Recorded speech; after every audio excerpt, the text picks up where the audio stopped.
যে আপনি একজন ভালো নাক কান গলা বিশেষজ্ঞের সঙ্গে কথা বলেন, উনি এ ব্যাপারে আপনাকে বেশি উপকার করতে পারবেন। আরো একজন দর্শক আছেন। হ্যালো। হ্যালো, আসসালামু আলাইকুম। ওয়ালাইকুম সালাম। হ্যালো, আসসালামু আলাইকুম। ওয়ালাইকুম সালাম। দর্শক আপনার নাম বলে সমস্যার কথা বলুন। আমার নাম মিসেস মোর্শেদা রহমান। আমি উত্তরা থেকে বলছি। আমার কাঁধের ডান সাইড পিছন সাইডে ব্যথা। ওই কিছুদিন আগে আমি নিউরোলজি ডাক্তার জানাতে মারা গেছি হাসপাতালে, এর মধ্যে নামটা সরব হয়। তো ওনাকে দেখানোর পরে একটু কম ছিল। আমার ডান হাতটা সারাক্ষণ রগে টান খায়, পুরো আঙ্গুল পর্যন্ত রক্তটা যখন টান খায় কালো হয়ে যায়। তো দেখার যন্ত্রণায় ঘুমানোর সমস্যা, সারাক্ষণ ব্যথা। আর ডান হাতের উপরে যেটাকে আর কি কাজ দিচ্ছে এটা শক্ত হয়ে যায়।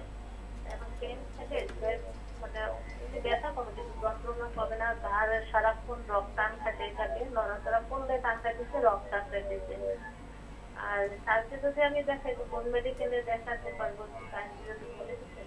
প্রথম হলো যে আপনি কোন মেডিকেলে দেখাতে পারবেন, আমাদের নিচে স্কলের নাম্বার আছে, এখানে ফোন করলে ওনারা আপনাকে সহযোগিতা করবেন। আর আপনার যে অসুস্থতা এর উত্তর দিচ্ছি, আপনার রগে টান খায়, সবসময় হাতের আঙ্গুল পর্যন্ত কষ্ট হতে থাকে।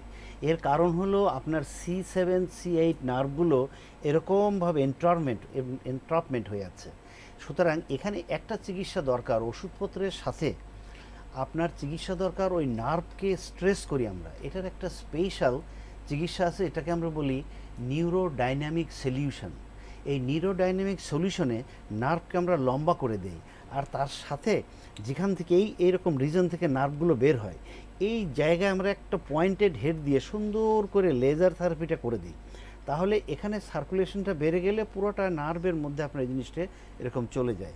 আর বাকিটা আমরা হাতের মাধ্যমে সুন্দর করে নিউরোডাইনামিক সলিউশন করলে দেখা যায় যে হাতের এই কষ্টগুলো অল্প কয়েকদিনের মধ্যেই চলে যায়।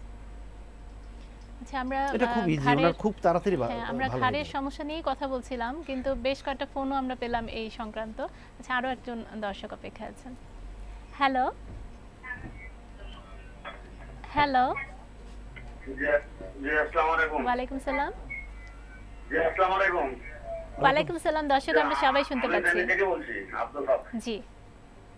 আমি সংক্ষেপে বলে আমার সার্ভাইকেল স্পাইন এমআরআই করেছি। এখানে আমার 5456 এখানে মাইলোপ্যাথি বলতেছে, স্পন্ডালাইটিস আছে, এগুলো বলতেছে। এগুলো তো কোথায় কি হয় আমি তো বুঝি না, এটা তো আপনারা বুঝবেন।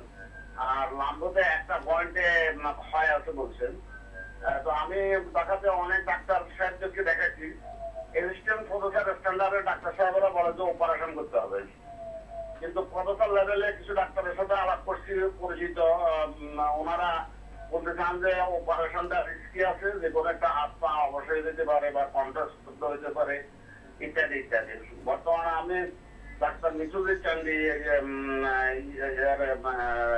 অ্যাপোলোর নিউরো সার্জন অনেক ট্রিটমেন্ট দিচ্ছেন, অনেক কিছু ওষুধ দিচ্ছেন, এগুলো খাচ্ছি একটু, যে ব্যাকপ্রোপ্যান। মনে হয় লাইনটি কেটে গেছে, সংক্ষেপে আমরা উত্তরটা দিব। ধন্যবাদ আপনার প্রশ্নের জন্যে।